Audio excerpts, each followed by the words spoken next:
नमस्कार, मी गिरीश निकम. सुखी जीवनाचा मंत्र या विशेष कार्यक्रमात तुमच्या सर्वांचं स्वागत आहे. हल्ली आरोग्याच्या बाबतीत अनेक समस्या निर्माण होत आहेत. त्यातील एक लैंगिक संबंध ठेवणं देखील अनेकांच्या बाबतीत मोठी समस्या बनलेली आहे. प्रेमात फक्त शरीर सुख पुरेसं नसतं, तर त्याच्या आरोग्याकडे देखील लक्ष देणं जास्त गरजेचं आहे. लैंगिक आरोग्य हा आनंदी जीवनाचा एक महत्त्वाचा भाग आहे. तुमच्या लैंगिक जीवनावर परिणाम करू शकणाऱ्या अनेक समस्या आहेत. त्यात ताठरता, कामवासना कमी होणं, संवादाचा अभाव, असं बरंच काय असू शकतं. एकूणच काय तर तुमचं जीवन आणखी आनंदी समाधानाचं होण्यासाठी सेक्स ही पूरक गोष्ट आहे, ती महत्त्वाची गोष्ट आहे. सेक्स आणि त्या संदर्भातील विविध महत्त्वाच्या मुद्द्यांवर तज्ज्ञ डॉक्टर विजय दहिफळे आपल्याला या शोमध्ये मार्गदर्शन करतात.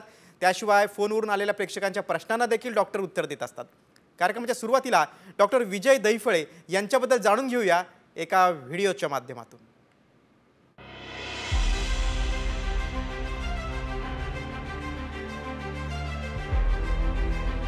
डॉक्टर विजय दहिफळे हे सेक्सोलॉजिस्ट, यूरोलॉजिस्ट आणि एंट्रोलॉजिस्ट आहेत.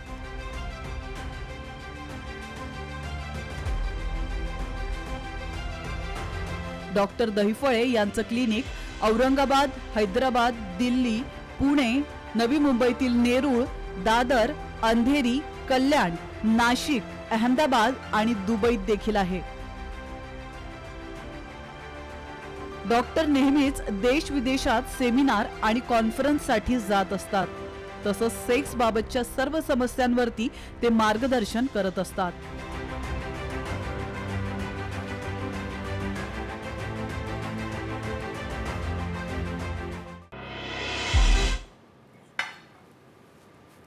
कार्यक्रमाला सुरुवात करूया. सुरुवातीलाच डॉक्टर तुमचं आमच्या स्टुडिओमध्ये स्वागत आहे. नक्कीच. नमस्कार. आणि तुमचं मी पहिल्यांदाच स्वागत करतो कारण या वर्षाच्या सुरुवातीला डबल धमाका आहे तुमच्या करिअरमध्ये. कारण 2 पुरस्कार तुम्हाला मिळालेत. उपमुख्यमंत्री एकनाथ शिंदेंच्या हस्ते कर्तव्य फाउंडेशनचा तुम्हाला उद्योगरत्न पुरस्कार मिळाला आहे. आणि 23 तारखेला तुम्हाला आणखीन एक पुरस्कार मिळाला, तो म्हणजे Maharashtra Bhushan voice of India संस्थेने तुम्हाला तो पुरस्कार प्रदान केलेला आहे. या दोन्ही पुरस्कारांबद्दल अगदी साम टीव्हीच्या परिवारातर्फे अगदी मनपूर्वक तुमचं अभिनंदन. मनापासून धन्यवाद. आणि गिरीजी, आणखी मी तुमचं देखील अभिनंदन करू इच्छितो.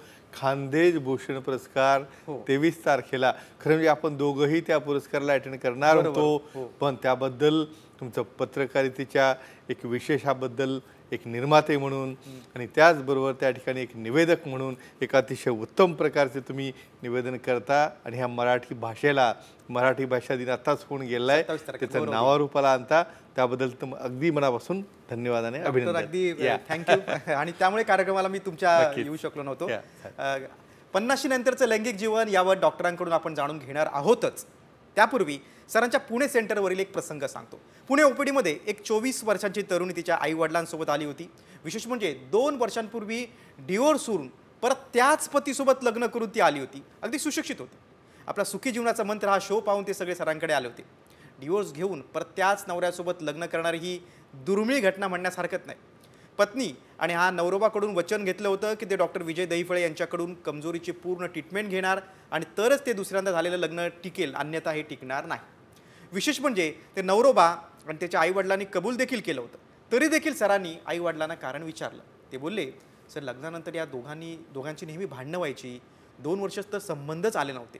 यावर सरांनी मुलीला कारण विचारलं असता ती बोलली, सर मुलगी म्हणून मला देखील काही मर्यादा आहेत, कारण शरीर संबंध ठेवण्यामध्ये सहसा पुरुष पुढाकार घेत असतात, पण याच्या बाबतीत अगदी उलट बेडवर ते काही करत नव्हता. आणि मी पुढाकार घेतला तर नवरा चिडायचा, मला घालून पालून बोडायचा. मी तुमची ट्रीटमेंट घेण्यास सांगितलं पण तो काय ऐकत नव्हता. शेवटी डिवोर्स घ्यावा लागला. सरांनी उत्सुकता म्हणून आईवडिलांना विचारलं की डिवोर्स घेऊन परत त्याच मुलाशी का लग्न करून देत आहे. त्यावेळी त्यांनी त्यांची चूक कबूल केली. ते बोलले, आम्हीच कमी पडलो, कारण मुलगी समजूतदार होती. मुलाला समजावून सांगून ट्रीटमेंट घेण्यासाठी भाग पडणं शक्य झालं नाही आम्हाला. परत दुसऱ्या मुलीशी याचं लग्न लावलं असतं तर ती काय करेल याची गॅरंटी नाही. आणि अशी चांगली मुलगी परत मिळणार नाही, म्हणून आम्ही या मुलाला समजावून सांगून आता ट्रीटमेंटसाठी तुमच्याकडे आणलेलं आहे. सर तुम्हीच आता आमच्या मुलाबाळांचा संसार वाचवा, अशी विनवणी ते करू लागले. त्यावेळी त्यांचे डोळे अक्षरशः पाण्याने डबडबले होते. त्यानंतर सरांनी मुलाचं काउन्सिलिंग केलं, त्याला समजावून सांगितलं. त्यांनी 3 महिन्यांची मेडिकल थेरपी चालू केली. गरज पडल्यास स्पीच शॉट थेरपी किंवा व्हॅक्यूम थेरपी किंवा पेनिल इम्प्लांट देखील करू असं सांगितलं. मुलगा देखील रिलॅक्स झाला. दोघांनी सरांचे धन्यवाद मानले. आणि फक्त या शोमुळे मला तुमची माहिती मिळाली असं देखील ते बोलले. त्यांचा डिवोर्स वाचा आणि सुखी जीवनाचा मंत्र त्यांचा सुरू झाला. मेडिकल टर्ममध्ये या समस्येला कंडिशनल इरेक्टाईल डिसफंक्शन असं म्हणतात. सर, ही अशी समस्या असू शकते आणि सुशिक्षित म्हणजे सुशिक्षित मुलगा असतो, मुलगी असते, अशा कुटुंबामध्ये देखील अशा समस्येमुळे डिवोर्स घेण्याची वेळ येते. खूप गंभीर समस्या आहे. बरं, तुम्ही सांगा मला, म्हणजे लग्न म्हणजे परत सोबत राहणं, डिवोर्स घ्यायचं काही प्रॅक्टिकल आहे का? हो ना. दुसरं, मुलं लहान असताना आपण आनंद वाटतो, बरोबर. मोठी झाली की आणखी आनंद वाटतो. बरोबर. पण आता उलट झालेलं आहे. बरोबर. मोठी होऊन लग्न झाल्यानंतर काय होईल याच्या चिंतेमुळं उलट त्यानंतर पूर्ण फॅमिली डिस्टर्ब होते. पाहिले या ठिकाणी. आणि ते अस्वस्थ झाले आई वडील, म्हणून ते शेवटचा पर्याय म्हणून तुमच्याकडे आले. परत आले आणि दुर्मिळ केस परत डिव्होर्स घेऊन 2 वर्ष लागले समजावून सांगायला. आणि परत तोच मुलगा का चांगला की बाबा आणखी माझ्या मुलाला दुसरी कुणी मिळाली असती. कंडिशन अशा असतात, ही शांत होती म्हणून बरं झालं. बरोबर. आणि मिळाली असती तरी ती टिकली असतं का लग्न? आणि पुन्हा कोर्टात केस, डोकेदुखी. सांगूया आपण. येस. सर्वप्रथम आपल्या जगभरातील सर्व या साम टीव्हीच्या सुखी जीवनाच्या मंत्राच्या लाईव्ह भागामध्ये अगदी मनापासून अभिनंदन. तुमचं या कार्यक्रमात सहभाग होण्याबद्दल कौतुक. आणि ज्या पद्धतीनं तुम्ही रिस्पॉन्स करता, सहभागी होता, प्रश्न विचारता आणि नुसतंच विचारून उपयोग नाही, त्या ठिकाणी तुम्ही इथून सल्ला घेता. ह्या अशा प्रकारच्या केसेस डिव्होर्सपासनं, डिप्रेशनपासनं, सेपरेशन आहे, फॅमिलीतले तंटे आहेत, भांडणं आहेत. तुम्ही मला काय विचारलं? Condition reflex. इथे कुठला आजार आला का हो? ना डायबिटीस नाही, ना BP नाही, ना अटॅक नाही. पण अशी कंडिशन पूर्ण फॅमिलीला अटॅक व्हायची वेळ आली होती. आणि अशा ठिकाणी डोळे होऊन अक्षरशः आईवडील बरेचदा पाया पडतात किंवा काही करा. कारण माझं सुख आता ह्या मुलांच्या सुखात आहे. ह्या पूर्ण सत्रामध्ये आपण बरोबर. आणि डॉक्टर, तुमचं मार्गदर्शन त्यांना एक नवीन दिशा देऊ शकते. मी आवाहन करतो प्रेक्षकांना की तुम्ही सुद्धा या कार्यक्रमात भाग घेऊ शकता. त्यासाठी आमचा नंबर घ्या. सरांना थेट तुम्ही प्रश्न विचारू शकता. स्टुडिओचा क्रमांक आहे 022-410-10610 वर. फोन याला सुरुवात पण झालेली आहे. पहिला फोन हा आपला मराठवाड्यातून आहे, बीड जिल्ह्यातून, अंबेजोगाईमधून आहे. विचार तुमचा प्रश्न. नमस्कार. नमस्कार जी, बोला. सर, मी अंबेजोगाईहून म्हणजे तुमच्याच गावातून पिंकी बोलते सर. क्या बात आहे, क्या बात आहे. छान. सर, प्रथमतः तर तुम्हाला 2 पुरस्कार मिळाले. वा. त्याबद्दल तुमचं खूप खूप अभिनंदन सर. धन्यवाद. धन्यवाद. आणि 2 शब्द बोलू इच्छिते आणि नंतर एक प्रश्न विचारते सर तुम्हाला. आजही सर समाजाला जगण्यासाठी यंत्रतंत्राची नाही तर सुखी जीवनाच्या मंत्राची गरज होती, जे तुम्ही घेऊन आलात. मोठी प्रतिक्रिया. क्या बात आहे. त्याच्यामुळे सर तुमचे खूप खूप आभार. आणि NDTV, साम टीव्हीचे पण खूप आभार की हा एवढा सुंदर मंच त्यांनी उपलब्ध करून दिला आहे. धन्यवाद. नक्कीच धन्यवाद. आणि प्रश्न विचारते माझं. सर, पुरुषाप्रमाणे स्त्रियांच्या सुद्धा शीघ्रपतनाची प्रॉब्लेम असते का? आणि त्याच्यावरती त्याची कारण काय आहेत आणि उपाय पण सांगा सर. चांगला प्रश्न आहे तुमचा. खूप. वय विचारा. तुमचं वय किती आहे? सर, माझं वय 42 वर्ष आहे. चला, खूप छान प्रश्न आहे की जी तुम्हाला उत्तर देऊया. आणि त्यांची प्रतिक्रिया खूप छान आहे. हा, म्हणजे तंत्र मंत्राची गरज नाही, या ठिकाणी सुखी जीवनाच्या मंत्राची गरज आहे. म्हणजे हे आपल्या मंचाचं, आपल्या साम टीव्हीच्या मंचाचं अप्रिसिएशन आहे, फलित आहे, यश आहे. येस. आता एक साधी गोष्ट बघा, हे किती जणांना विचारायचं असेल, कुठे लिहिलं का पुस्तकामध्ये की आपल्याला फक्त पुरुषांचं समाधान, वीर्यस्खलन, टायमिंग आणि स्त्रीचं कोणी विचारलं का? बरं, त्यांच्यामध्येही अशी गोष्ट असेल का, असते का? क्युरिओसिटी आहे. अगदी सांगूया मित्रांनो. समजा निसर्गाने तुम्हाला बनवताना बघा, गर्भाशयामध्ये देखील 3 महिन्यापर्यंत तुम्ही सेम असता. त्यानंतर गोनॅड्स डिफरन्शिएट होतात आणि हळूहळू मुलाचं आणि मुलीचं सेपरेशन होतं. या ठिकाणी स्त्रियांमध्ये देखील त्या ठिकाणी वीर्यस्खलन होतं का, त्यामध्ये शीघ्रपतन असतं का, याचाच अर्थ काय? याचं जे आकार किंवा भाग म्हणा किंवा त्याचं संज्ञा वेगळी आहे, ज्याला आपण ऑर्गॅझम म्हणतो. म्हणजे प्रीमॅच्युअर ऑर्गॅझम, म्हणजे तुम्ही क्रिया करताना 1-2 मिनिटाच्या आतच त्या ठिकाणी ऑर्गॅझम होतं, तृप्ती मिळते, समोरचा पार्टनर रिस्पॉन्स देत नाही. यासुद्धा का होतं? त्याला खूप कारणं आहेत, हार्मोनल आहेत, बरोबर, कंडिशनल रिफ्लेक्स आहे. पण तज्ज्ञांना भेटा खूप चांगल्या ट्रीटमेंट आहेत, हार्मोनल थेरपी आहेत. गरज पडलं तर ओशॉट थेरपीने याला अतिशय छान करता येतं. सर्व भगिनींच्या मनातला प्रश्न तुम्ही विचारला, अभिनंदन आणि कौतुक. अगदी बरोबर आहे. पुढचा प्रश्न नांदेडमधनं आहे. घेऊया. सोनल राऊत, विचारा तुमचा काय प्रश्न आहे. नमस्कार सर. नमस्कार जी, बोला. सर, महाराष्ट्र भूषण अवॉर्ड मिळाल्याबद्दल खूप खूप अभिनंदन सर तुमचे. पेपर मध्ये वाचले होते सर. क्या बात आहे. धन्यवाद. सर, पुरुषातील शीघ्रपतनमुळे तृप्ती किंवा ऑर्गॅझम मिळण्यासाठी काही अडचण येते का आणि ते कसे टाळावे त्याबद्दल माहिती द्या. वा, एक्सलंट. बघा, आता उलट बाजूने आलो. आता स्त्रियांचं शीघ्रपतन पाहिलं पुरुषांचं आणि त्यांचं टायमिंग कमी असेल, शीघ्रपतन असेल, तर त्यामुळे त्यांना तृप्ती मिळण्यासाठी ऑर्गॅनिझमसाठी फायदा होतो. म्हणजे याचा अर्थ काय, दोघंही एकमेकावर अवलंबून आणि डिपेंडंट बनवले आहेत, पण दोघांची मानसिक अवस्था चांगली असणं किती आवश्यक आहे सांगूया आपण. डॉक्टर जज केलं पाहिजे ना की आपल्या पार्टनरला खरंच तृप्ती होते की नाही, क्रॉस चेक केलं पाहिजे. 50% बऱ्याच महिलांना तृप्ती म्हणजे काय हेच माहिती हेच माहीत नाही. सांगूया आपण. येस. बघा, एक महत्त्वाची गोष्ट सांगतो तुम्हाला. समजा तुम्ही जेवायला बसली किंवा पाणी प्यायला बसली, तुम्हाला एकच घोट पाणी दिलं, सांगितलं आता ओके नाही. अशा ठिकाणी निसर्गाने काय दिलेलं आहे, एक सटायटी, सॅटिस्फॅक्शन. जोपर्यंत एक तो पीक व्हॅल्यू असते, जी पॉईंटला स्टिम्युलेट करून जर मेल पार्टनर 10, 15, 20 मिनटं त्याला परफॉर्मन्स करून त्या ठिकाणी त्या पॉईंटला स्टिम्युलेट करत नाही, तोपर्यंत त्या संवेदना पार्टनरच्या ब्रेनपर्यंत जाऊन हार्मोन्स आहेत, डोपॅमिन आहे, लव मॉलिक्यूल आहे, फिनाइलेपिथेलिन आहे, एपिनेफ्रिन आहे, नॉरएपिनेफ्रिन आहे, असे खूप हार्मोन्स आहेत, तयार होत नाहीत. मग काही जण तर अशा आहेत, सर मला करायच्या 1 मिनिटाच्या आत मी डाऊन होऊन जातो, पार्टनर नाराज होतो, माझ्यावर चिडतो आणि माझ्यावर रागावतो, तरी देखील मी दाखवायला जात नाही. असं करू नका. काय आहे त्यात लाजण्यासारखं, काहीच नाही. तर तज्ज्ञांना भेटा, अतिशय चांगल्या ट्रीटमेंट अवेलेबल आहेत, सेंट्रली ॲक्टिंग आहेत, लोकली ॲक्टिंग आहेत, गरज पडलं तर पी-शॉटसारख्या थेरपी आहेत.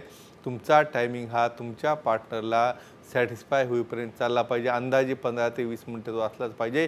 नसेल तर तज्ज्ञांना भेटा, सेक्सॉलॉजी ॲडव्हान्सला भेटा. त्यातनं तुम्ही बाहेर आल्याचा अर्थ काय, ॲक्सेप्ट करा. पहिली आपली लैंगिक समस्या आपल्याला आहे ही अगदी निसंकोचपणे तुम्ही स्वीकारली पाहिजे. आणि कोण सांगणार, आपल्याला सांगायचं ना स्वतःला, म्हणजे इथे बाहेरचं येऊन सांगणार थोडं तुम्हाला. स्वीकारल्यानंतर तज्ञाला भेटणं ही दुसरी पायरी आहे, महत्वाचं. पुढचा फोन आहे अमरावतीमधनं. विचारा सोनाली, काय प्रश्न आहे तुमचा? सर नमस्कार. माझा प्रश्न हा आहे की तुमच्या एका शो मध्ये मी पी-शॉट थेरपी बद्दल ऐकलं होतं, व्हेरी गुड. परंतु त्याच्याबद्दल काही सविस्तर मला माहिती मिळाली नाही. तर मला हे विचारायचं की शीघ्रपतनवर पी-शॉट थेरपी काम करते का?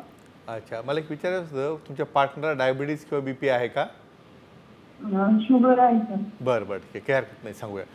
हे काय विचारलं मी, म्हणजे डायबिटीसवाल्यांचा संबंध नुसतं ती शुगर लेवल पाहण्याशी आणि माझी लेवल ओके म्हणण्याशी नाही, त्याचा परिणाम कसा पर्सनल लाईफवर होतो आणि मग पी-शॉट कसं लागतं सांगूया. येस.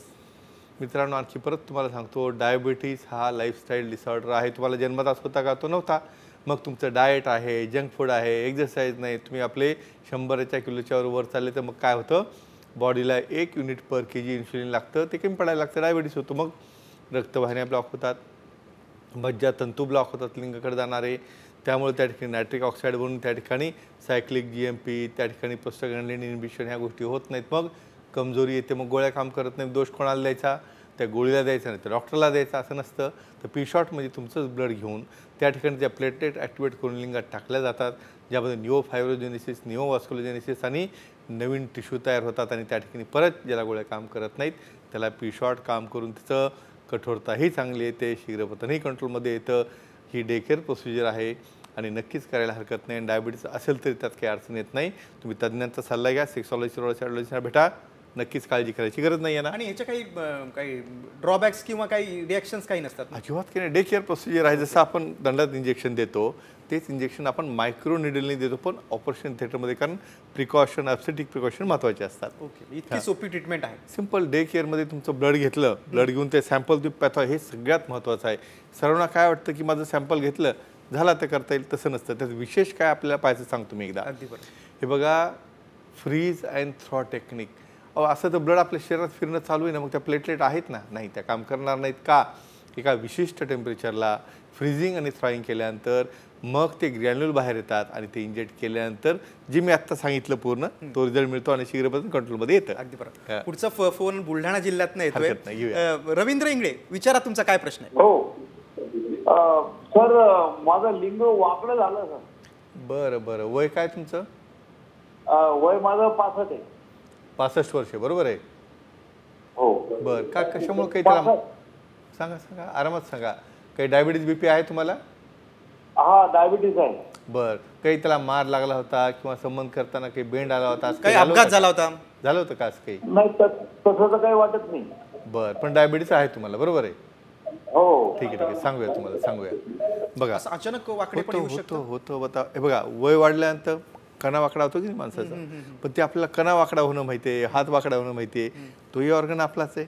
का होतं सांगूया. पण मग 60 नंतर किंवा आता वय त्यांचं 65 आहे, 65 आहे. अशा वेळेला काही उपाययोजना आहेत का, काही ट्रीटमेंट आहे का? अतिशय चांगल्या उपाय शेवटपर्यंत, जोपर्यंत तुम्ही जेवण करता, ऑक्सिजन घेता, तुमचं युरिनेशन करता, तोपर्यंत एवढी सिस्टीम तुमची काम करते. सांगूया आपण. याला काय म्हणतात इंग्रजीमध्ये पेरॉनिस प्लाक किंवा डिसीज. का होतो, बऱ्याचदा मायक्रो फ्रॅक्चर बनतात त्या ठिकाणी मास्टरबेशन करताना, किंवा ज्यांना डायबिटीस, मी का विचारलं, डायबिटीसमध्ये मायक्रो हिमरेज होऊन त्या ठिकाणी कॅल्शियमसारखी गाठ बनते. ती गाठ बनली की मध्ये प्रवाह जात नाही, मग ती गाठ हळूहळू त्या लिंगाला वाकडं करते आणि अशा वेळेला मेडिसिन काम करत नाहीत. इनिशियल फेजमध्ये करतात, जेव्हा 90 डिग्री अँग्युलेशन होतं त्यावेळेला पी-शॉर्ट थेरपी किंवा रिकन्स्ट्रक्शन करून सर्जरीद्वारे बोहाईन ग्राफ्ट असतो, पेरिकार्डियल ग्राफ्ट तो टाकून त्या ठिकाणी त्याला रिकन्स्ट्रक्शन करून सरळ करता येतं. यांनाही काळजी करायची गरज नाही. तुम्ही म्हणाले या वयात तुम्हाला आता काही बाकी गोष्टी करायच्या का न करायच्या, पण युरिनेशन तर शेवटपर्यंत करावं लागेल ना. म्हणून प्रत्येक ऑर्गन शेवटपर्यंत फिट राहिला, तुमचं मानसिक शारीरिक अवस्था चांगली राहते. अगदी बरोबर. पुढचा फोन पुण्यातनं येतोय. घेऊया. स्नेहा, विचारा, काय प्रश्न आहे? सर मला हे विचारायचं आहे की शीघ्रपतन रोखण्यासाठी काही रिंग असतात का, त्याबद्दल सांगा. Very good. खूप खूप छान प्रश्न. चांगला प्रश्न आहे. रिंग असतात का? बघा, आता एक शीघ्रपतनाला रोखण्यासाठी काय रिंग असतात? आता बघा, तुम्हाला बऱ्याचदा तुमच्याकडे व्यवस्थित ऑर्नामेंट्स आहेत, कानात आहेत, नाकात आहेत, सगळीकडे आहेत, मग सगळ्यासारखं तुमचा ऑर्गन आहे ना तो. बरोबर. तो जर काम करत नसेल, काही मेंटेनन्स लागेल ना. काय असतं सांगूया आपण. पेनाईल रिंग्स म्हणजे त्या ठिकाणी काही सिलिकॉनच्या बनलेल्या अशा रिंग असतात ज्याला मेडिसिनही काम करत नाही, इरेक्शन मेंटेन राहत नाही. तर ह्या सिलिकॉनच्या रिंग एक डबल रिंग असते, जे की तुमच्या लिंगाच्या बेसला आणि एक स्क्रोटमच्या बेसला लावली जाते.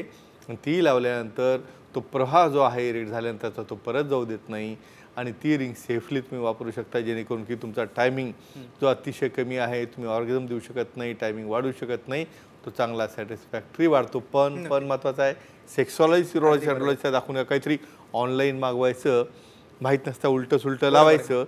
ते कॉम्प्लिकेशन घेऊन माझ्याकडे आता सुजून मोठं झालं, आता करू काय, असं अजिबात करू नका. म्हणजे ऑनलाईन कन्सल्टेशन घेऊन उपयोग नाही, काउंटर सेलचं घेऊन उपयोग नाही, ऑनलाईन काहीतरी डेमो घेऊन मागून उपयोग नाही.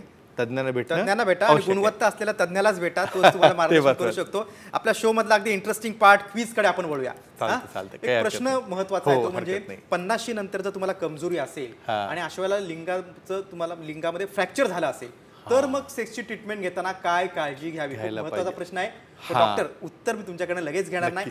एका छोट्याशा ब्रेक नंतर या महत्वाच्या प्रश्नावरचं उत्तर आपण घेणार आहोत. तोपर्यंत पाहत राहा साम न्यूज.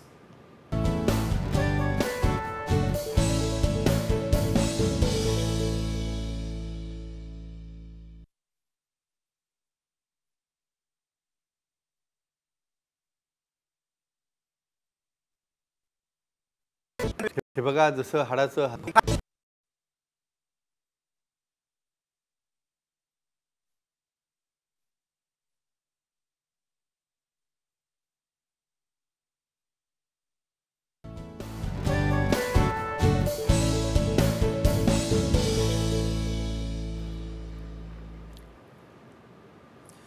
सुखी जीवनाचा मंत्र या खास कार्यक्रमात ब्रेक नंतर आपला पुन्हा एकदा स्वागत. डॉक्टर, ब्रेकला जाण्यापूर्वी एक तुम्हाला प्रश्न विचारला होता लिंगाचं फ्रॅक्चर. बरं, होतं का, असं होत असेल का, क्युरिओसिटी आहे, सांगूया आपण. हे बघा, जसं हाताचं फ्रॅक्चर होतं त्या टाईपमध्ये पूर्ण कठोरता आल्यानंतर त्याचं प्रेशर एवढं वाढतं, ते बोनी हाड होतं, त्याचं देखील फ्रॅक्चर होतं. म्हणून फिमेल ऑन टॉप आहे किंवा डायबिटीसवाले आहेत किंवा त्याला हार्श मास्टर केला होतं, लाजू नका, घाबरू नका, तसंच लपून ठेवू नका, तज्ज्ञांकडे जा. माइल्ड फॉर्ममध्ये असेल तर कॉन्झर्वेटिव्ह ट्रीटमेंट मेडिसिननी वगैरे ओके होतं, पण जास्त मोठं असेल तर सर्जरी करून त्याला रिकन्स्ट्रक्शन करून ओके करता येतं. नक्कीच त्यांना काळजी करायची गरज नाही. आणि आता आपल्या विनर सांगूया आपण. अमोल झेंडे, पुण्याचे, मागच्या वेळेसचे विजेते, आपल्या सेंटरला आले, त्यांनी प्रोटीन घेतलं, गिफ्ट टाकलं, आनंद व्यक्त केला. आणि असं सहभागी व्हायचं असेल तर आता चिठ्ठी काढायला लागेल. बघूया तो भाग्यवान राज्यातला कुठल्या शहरातला आहे. नक्कीच पाहूया आपण आता. हे आज कोण लक्की आहे या ठिकाणी. वा, आपण आता गेलो पैठणला. गणेश ढोबळे यांचं अगदी मनापासून अभिनंदन. कुठल्या प्रश्नाला उत्तर दिलं तर या ठिकाणी कमजोरीसोबत मुतखडा असेल तर काय करायला पाहिजे. खूप छान उत्तर त्यांनी दिलं. बाबा, मुतखडा अगोदर ट्रीट करा, कारण मुतखड्याचा पेन जर तुमच्या लिंगाकडे किंवा अंडाशाकडे गेला तर तुम्हाला डिस्फंक्शन होतं. म्हणून अशा केसमध्ये ट्रीटमेंट देऊन तुम्ही अतिशय ओके होऊ शकता. आणि अशा दिशेने तुम्हाला सहभागी व्हायचं असेल तर प्रश्न विचारायला लागेल. अगदी बरोबर. आणि तो प्रश्न म्हणजे समजा लिंगाचं फ्रॅक्चर असेल तर कमजोरीची ट्रीटमेंट घेताना काय करायला पाहिजे हे नक्कीच तुम्हाला उत्तर द्यायचं आहे. त्या गुरुवारपर्यंत टेक्स्ट करा, मेसेज किंवा डायरेक्ट फोन लावा. आणि गिरीजी या ठिकाणी आपल्या चित्रफितीमध्ये अतिशय महत्त्वाचे इव्हेंट पाहत आहे. गेल्या संडेला 23 तारखेला रविवारी महाराष्ट्र भूषण व्हॉइस ऑफ मीडियाचा हा पुरस्कार देण्यात आला यशवंतराव चव्हाण सेंटरमध्ये होता. सेंटरमध्ये. आणि नक्कीच त्यामध्ये आमच्यासोबत बाकीची असलेली पूर्ण मंडळी माझ्यासहित हा पुरस्कार दिला गेला. त्या ठिकाणी जॅकी श्रॉफजी होते, अमृताजी फडणवीस होते, त्याचबरोबर त्या ठिकाणी सर्व भागातनं आलेले, इव्हन नाशिकमधून स्पेशली श्रीखंडीवर त्या ठिकाणी आलेले आणि अतिशय महत्त्वाच्या डिग्निटरीज पाटील साहेब आहेत. त्याचबरोबर सर्व ऑर्गनायझर, सर्व डिग्निटरीज यांनी हा समारंभ त्या ठिकाणी अतिशय चांगल्या स्वरूपात पार पडला. इव्हन याचं एकमेव रिझन सांगेल की महाराष्ट्र भूषण म्हणजे काय, की त्यामुळं काय होतं की आपल्या जे कोणी काम करणारे आहेत, सामाजिक कार्य आहे, पत्रकारिता आहे, आरोग्य आहे, यामध्ये त्यांना त्या ठिकाणी हे अवॉर्ड दिलं जातं, ज्यामध्ये की नक्कीच त्या ऑर्गनायझरचं मला डॉक्टरांनी या 2 पुरस्कारामुळे तुमची जबाबदारी आणखी वाढलेली आहे. उलट जबाबदारी वाढणं म्हणजे ही वाढून आणखी आपल्याला पुढे घेऊन जायची आहे. बरोबर. आणि आम्हाला निश्चित खात्री आहे की सर्वोत्तम काम तुमच्याकडनं होईल. आणि आता दुसरा एक पुरस्कार त्यांना थोडक्यात सांगूया. यामध्ये स्पेशली आपले जे माननीय लाडके उपमुख्यमंत्री आहेत एकनाथजी शिंदे साहेब यांनी देखील परवाच त्या ठिकाणी जो मंगळवारी झाला त्या ठिकाणी उद्योगरत्न पुरस्कार हा देण्यात आला. यामध्ये आणखी 2-3 त्या ठिकाणी होते. पण या सर्वांचे ज्यांनी हे पुरस्कार दिला, ज्यांनी हे ऑर्गनाईज केलं, त्याबद्दल खरंच धन्यवाद. आणि तुम्ही आता म्हटलं त्याप्रमाणे जबाबदारी वाढलेली आहे. आणि आणखी एक इव्हेंट या ठिकाणी तुम्ही पाहताय की या ठिकाणी मीनाक्षी ब्युटी पार्लरचं त्या ठिकाणी इनॉग्रेशन करण्यात आलं, त्या ठिकाणी नूतनीकरण करण्यात आलं होतं. यांना देखील प्रोत्साहन देण्यासाठी आपण त्यांना शुभेच्छा देऊया, त्यांनाही मनापासून अभिनंदन करूया आणि फ्युचरमध्ये अशा पद्धतीने त्यांनी प्रगती करावी अशी इच्छा व्यक्त करूया. बाकी तुम्ही सांगू शकता. वर्षाची सुरुवात छान झालेली आहे. थँक्यू. अनेकदा सेक्स हा विषय आवड, इच्छा, पर्याय, गरज या पलीकडे कर्तव्य म्हणून पाहिला जातो. अशा वेळी स्त्री आणि पुरुषांना सेक्स किती गरजेचा असतो हे जाणून घेण्यासाठीच हा आमचा शो आहे. लैंगिक जीवन अधिक आरोग्यदायी करण्यासाठी आम्ही काही गोष्टी आपण करायला हव्यात. तुमचं लैंगिक जीवन आनंदी असेल तरच निश्चित त्याचा चांगला परिणाम तुमच्या दैनंदिन कामावर होतो. आणि इतकं सहजीवनात सेक्सचं महत्त्व आहे. सुखी जीवनाचं मंत्र या विशेष कार्यक्रमात आपण इथे सांगतो. डॉक्टर, तुम्ही वेळात वेळ काढून आमच्या स्टुडिओमध्ये आलात त्याबद्दल अगदी मनपूर्वक धन्यवाद. धन्यवाद. आणि आणखी नवीन विषयांचं आपण पुढच्या शोमध्ये भेटणार आहोत. तोपर्यंत नमस्कार.